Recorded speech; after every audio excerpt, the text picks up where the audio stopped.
Pois é, minha gente, chegamos ao Lidos Assistidos e Maratonados de novembro e esse é simplesmente o Lidos Assistidos e Maratonados mais louco de todos os tempos, porque é o que teve menos livro, menos filme, menos séries, assim, mas que, em um geral, foi bem interessante e proveitoso e deu pra variar, assim, bastante as opiniões, tá? Quer saber o que eu andei curtindo ao longo do mês de novembro? Então vem comigo e não esquece de depois contar o que você leu, assistiu e maratonou, tá bom? Então, bora lá? Começo falando dos meus livros lidos e eu já adianto pra vocês que, na verdade, eu tinha um plano de, em novembro, já começar algum dos livros que eu comprei lá na Bienal. Pra quem não viu o vídeo, vou deixar aqui em cima o meu resumão sobre a Bienal do livro Bahia, que eu fui, amei e comprei várias coisinhas. Então eu já queria começar alguma coisa, né, do que eu comprei, mas não deu. Então eu foquei em ler, né, alguns livros que eu tava ali um pouco atrasada. Aí aproveitei para começar a ler o segundo livro da Louise Penny, com o Inspetor Gamache, que foi o livro Graça Fatal? Isso, Graça Fatal, fui dar uma pescada.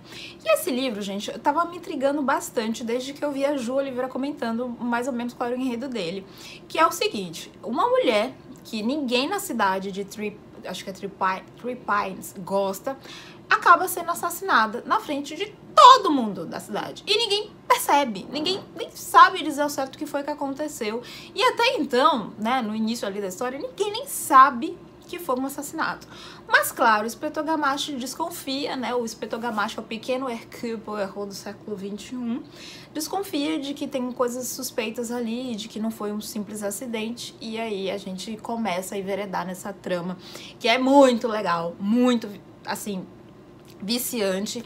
E paralelo a essa história da investigação, a gente começa também a invadir um pouquinho ali da vida pessoal do Inspetor Gamache, porque tem um drama, uma trama ali traiçoeira por trás envolvendo o Gamache e as pessoas próximas a ele, que eu acho que vai ganhar grandes, né, proporções no terceiro livro, que eu também já tenho, que é o Mais Cruel dos Meses. Então fiquem aí ligados, tá? Se vocês, né, gostam de thrillers, experimentem ler esse livro da Louise Penny, que é bem legal. Inclusive Márcia, beijo, falou que comprou, né, o primeiro livro, porque eu comentei que eu gostei e que eu achei o estilo parecido com a Agatha Christie. Espero que você tenha gostado também, tá, Márcia? Depois me conta aqui o que você achou.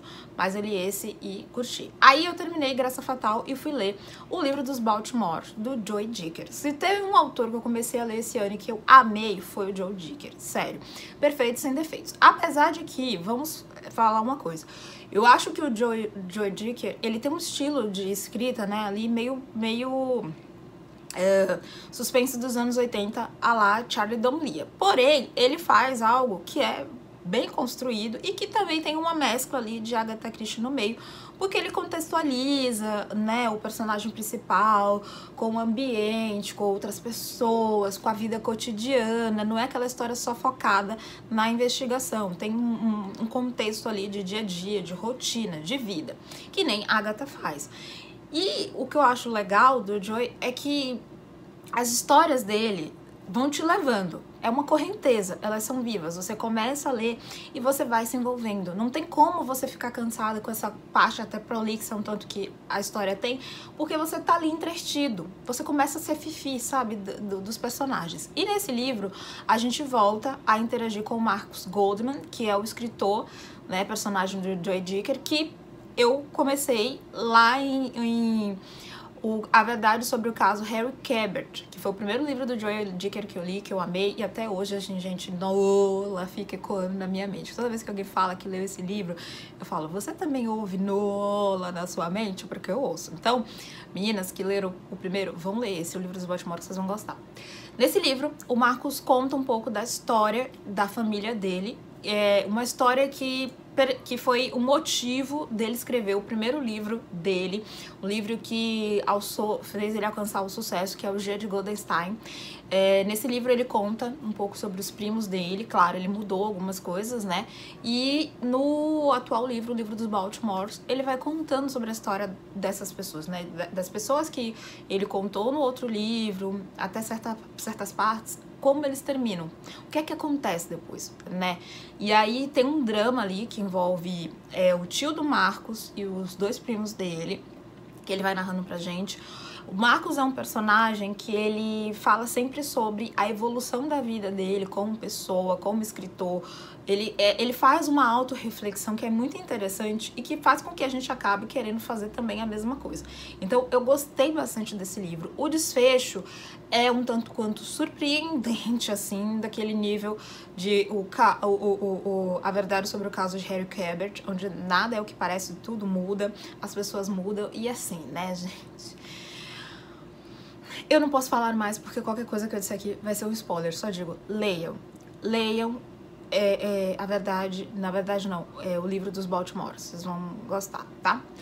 Aí eu terminei o mês, como eu disse pra vocês, foi um mês onde eu li pouco, porque, né, os livros foram mais alongados, eu também não quis me apressar com as leituras, eu quis curtir. E aí eu terminei o mês lendo o livro polêmico. O livro polêmico deste ano, que é o livro dos spoilers, AK, 8 Assassinatos Perfeitos. Se você gosta de thriller, se você gosta desse mundo de livros, se você pesquisa bem, você já ouviu um pouco falar desse daí, que é um livro que deixou algumas pessoas revoltadas, porque ele comenta e, supostamente, ele dá spoilers sobre livros, sobre clássicos do suspense policial, do suspense, né, dos thrillers psicológicos e etc. Bom, já disse a vocês que eu sou uma pessoa que não tem problema com spoilers, então, obviamente, né, eu estava bem curiosa pra ler esse livro, pra ver se ele era ruim, se ele não era, qual era dele. E eu posso dizer pra vocês que, assim, eu não achei que ele dá spoilers, assim, não achei, inclusive. Até metade dos 50% do livro, pelo menos, eu não vi grandes spoilers pra dizer assim, ai, meu Deus, né, contou o livro todo, isso vai atrapalhar. Porém, eu digo que ele não é um livro para amadores, é um livro para quem realmente gosta desse estilo literário, para quem gosta de thrillers, para quem lê muito isso, porque ele faz referência, né, é um livro que é basicamente um bate-papo entre pessoas que gostam de thriller. É um clube do livro para viciados em suspense. Então, a ideia dele, até a narração, é realmente de uma troca, né, de uma conversa entre pessoas que já leram os clássicos ali de Agatha Christie, Patricia Highsmith, o Rex Stout, né, do Nero Wolfe, tanto que o personagem, né, o Malcolm, ele, que é o dono da livraria, ele tem um gato chamado Nero. Então, é para quem é realmente amante desses livros. Ele cita autores mais modernos, ele fala de Garota Exemplar. Então, é um livro para realmente você viver uma imersão. Não é para amadores, é para quem já gosta de thriller, sabe? Tem, claro, referências a livros mais antigos e mais clássicos? Tem. Vai atrapalhar a sua leitura? Não. Você vai ficar com vontade de ler mais se você é curioso e o FFI de suspense. Então, eu não achei ruim nisso. A premissa do livro é que o Malcolm, né, tudo acontece na vida do Malcolm. O Malcolm, ele é um cara que tem uma livraria que só vende livros de suspense, de investigação criminal. E há um tempo atrás, né, uns anos antes, ele escreveu um post no blog dessa livraria dele com 8 assassinatos perfeitos. Os outros 8 assassinatos de livros que são, assim, perfeitos e não são... sabe, não é fácil de desvendar, que teve todo um planejamento, que é aquele de usar o cérebro. Um desses casos é o crime do ABC, né, os crimes do ABC da Agatha Christie, com a Hercule Poirot, que eu amo, inclusive. E aí, passa o tempo, ele é procurado por um agente do FBI, que fala pra ele que 2 dos crimes, né, dos livros que ele colocou nessa lista, inspiraram assassinatos que aconteceram na cidade de Boston. E ela tá intrigada pra saber se tem um serial killer que tá copiando aquele livro, aquele post, que tá se inspirando naquilo pra cometer os assassinatos e tal, e pede ajuda do Malcolm. Porém, o Malcolm tem os próprios segredos dele e também tem uns certos receios ali no meio daquela história de acabar sendo vítima, né, do assassino ou até dessa própria investigação e sobretudo pra ele. E aí a gente vai acompanhando o Malcolm junto com essa investigadora do FBI, tentando descobrir o que tá acontecendo ali. Tem um serial killer? Não tem? É um fã do Malcolm? É o que tá rolando aí, né? O que tem nessa história? Eu posso dizer pra vocês que eu tô gostando da história, né? Tô gostando do enredo ali. Não é um livro cansativo, não é um livro demorado. Ao contrário, ele tem 200 e poucas páginas, então é uma leitura bem fluida, bem fácil de ler. E a curiosidade de saber sobre os assassinatos desse livro, né? E se todos os 8 vão ser copiados na vida real e como vão, né? Porque eles são copiados, mas com algumas sutilezas, né? Algumas coisas diferentes e algumas pistas também são deixadas ali no meio do caminho pra o Malcolm ou a detetive do FBI tentar identificar o que aconteceu. Então, é um livro que eu achei muito legal. É uma leitura, assim, que você vai lendo, você vai, assim, anotando os detalhes e repassando e pensando, sabe? Peraí, será que isso aqui casa com isso aqui? Mas quem será? E eu já tô ali com a minha lista, obviamente, de suspeitos. Então, posso dizer pra vocês que sim, gostei do livro dos spoilers. Acho que não é um livro que vai agradar todo mundo e nem aquele livro super amado, mas tem potencial, tá? Agora, saindo dos livros né, lidos, assistidos, idos pros filmes, né, os assistidos, eu assisti 3 filmes esse mês, inclusive um filme foi baseado em um livro de, né, não sei nem como descrever, um true crime, né, um livro de true crime, né, crimes verdadeiros, que é o livro O Enfermeiro da Noite.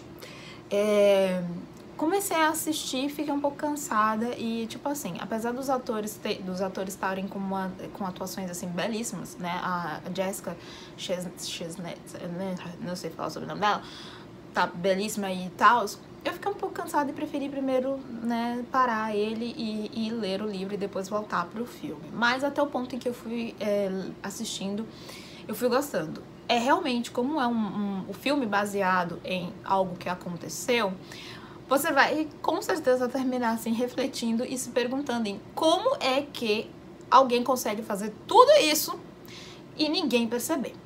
Ponto. É uma coisa. E eu acho que é impossível você não assistir e não comparar com o livro e com a realidade e querer pesquisar mais. É tipo que nem Inventando Ana, sabe? Você vai querer ali ligar os fatos e entender ao certo qual é a verdade, tirar a sua própria conclusão e construir a sua versão de verdade. Mas eu achei legal e recomendo, acho que a produção também tá muito bem feita. Tá bem melhor do que a Gente Ansiosa que a Netflix estragou, diga-se de passagem. Então, assista. Antes de assistir o filme que eu falei, né, que foi o Enfermeiro da Noite, eu assisti Garota de Sorte, que foi um filme também que chegou na Netflix no início do mês de novembro. E é um filme com a Mila Kunis, então quando eu vi os primeiros thrillers, assim, eu não fiquei muito animada pra ver, não. Tive até, tipo, um pensamento completamente diferente dele, achei que ia ser uma coisa assim, meio comédia e tal, mas depois eu vi a galera comentando, eu vi muitos comentários positivos, né, sobre o desdobrar da história, e aí eu fiquei curiosa pra assistir. Nesse filme, a personagem da Mila Kunis, ela é uma mulher que teve que basicamente transformar a vida dela para um outro patamar, um outro cenário ali, e com coisas que não representam totalmente ela, que até meio que causam desconforto nela, mas ela fez isso em nome de se encaixar, ser aceita, porque no passado ela viveu uma situação de bullying que foi bem complicada e terminou culminando num ato de violência no colégio que ela estudava. E ela tá ali no centro de uma situação de violência e a gente vai percebendo ao longo do filme que as pessoas querem que ela conte isso, que ela fale a versão dela sobre, porque até então, após tantos anos, a presença dela nessa história e o papel que ela teve, né, nisso, ainda é um mistério para muita gente. E ela tem que lidar com o fato de que um dos colegas dela que tá vivendo nessa situação e que é uma pessoa que ela não quer conta, se tornou alguém super popular, super, né, proativo das causas e tal, e que é uma pessoa que tá ali o tempo todo no embate com ela, sabe? Que é o grande calo na vida dela. E assim, assistindo esse filme, eu me identifiquei muito com essa história, porque eu já sofri bullying, eu já vi um livro, já li um livro com uma temática um pouco parecida com essa daí, né, que é a Lista do Ódio, da Jennifer Brown, que me fez pensar muito sobre o bullying e sobre até que ponto, né, a gente acaba reverberando, né, os efeitos, né, qual é a reação que essa ação provoca. E aí assistir esse filme foi, assim, muito interessante, porque ela consegue dar ela consegue virar o jogo, assim, de uma maneira muito incrível e que você termina, assim, vibrando, ou era isso aí mesmo, garota. Então eu gostei muito de Garota de Sorte, assim. Acho que é um daqueles que vale a pena, assim, assistir e você termina, assim, ó, refletindo sobre, tá? Mas é legal. Mas não é... Mas, tipo assim, não esperem que é o ou da transformação do mundo, mas é legal, tá? Aí eu também assisti Desencantada. Sim, eu tenho 4 anos de idade, me julguem. Mas eu amo assistir as novas versões que a Disney tem feito dos filmes, né, antigos. E ela fez Desencantada. Eu adoro Encantada, porque eu tenho uma amiga que quando ela casou, ela fez um penteado, pá, demais é você, que era muito parecido com a princesa do Encantado. E aí a gente sempre brincava, falava sobre isso, dava risada. Tem Patrick Dempsey, né, no elenco e tal, então eu tava bem curiosa pra saber o que é que vinha aí, porque a Gisele ama cantar. E eu adoro esses filmes que as princesas amam cantar e são super afetadas. E aí assisti Desencantada. Infelizmente, eu acabei dormindo em uma parte da história, porque o filme é muito grande. Mas assim, é tão gostoso e tão relaxante que realmente você vai rindo, vai assim, ó, abstraindo e pega no sono. Em Desencantada, a gente reencontra a Gisele, eu não lembro o nome do carinha que ela gosta, e a filha dele. Ela acabou de ter um bebezinho também, e ela tá realmente assim, desencantada, sabe? A vida se mostrou uma coisa diferente pra ela, né? O final feliz, e aí a gente vai vendo o pós, né, desse final feliz tão aguardado e tão ungido por ela. E aí ela decide se mudar para uma outra cidade, achando que a vida mais calma vai fazer com que, né, ela se encante de novo, que as coisas ganhem sintonia e tal. Só que aí começa a rolar muitas confusões. Tem a cantora oficial a Indira Menzel, que é quem canta Let It Go, oficialmente de Frozen lá, então é muito legal ver. E aí a gente vai acompanhando a Gisele viver nessa nova vida e passando por uma situação oposta do que ela, como mocinha de conto de fadas, deveria viver. E aí vem aquele questionamento: será que a vida, né, de conto de fadas é tão boa mesmo? Isso me lembra muito aquela frase, né, de que a grama verde do vizinho, antes de ficar verde, teve que receber muita merda. Então, pera aí, né, não é tão perfeito assim. Mas enfim, eu gostei, achei legal. Vou tentar assistir de novo pra não pegar no sono e ver as partes que eu dormi, porque eu gostei muito da filha, né, da enteada da Gisele, porque ela é muito legal, ela tem um temperamento assim super bonitinho, assim, ela continua sendo uma adolescente fofa, mas ao mesmo tempo cheia de personalidade e inteligente, sabe? Então, quero assistir porque eu gostei dela. De séries, eu voltei a assistir Peaky Blinders, porque, né, é um vício.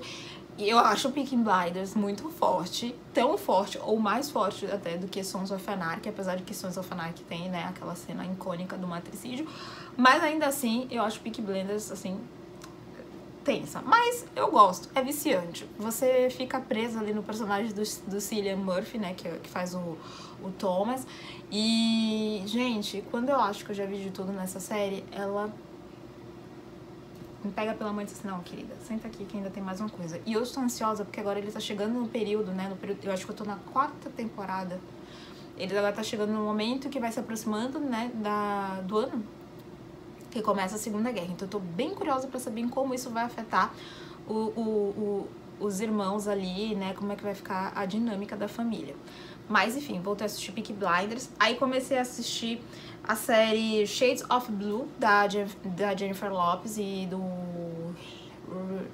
sempre esqueço o nome dele. Não vou lembrar. Mas comecei a assistir essa série. Vou dizer pra vocês que eu via direto há anos o comercial dela na Sky, né? Acho que era da Warner Bros. E ficava com vontade de assistir. Aí depois ela começou a ser exibida pela Globo, ou foi pelo Globo Play, aí continuei meio ansiosa e tal. E depois eu disse assim: não, isso aí deve ser uma maluquice, deve ser uma porcaria.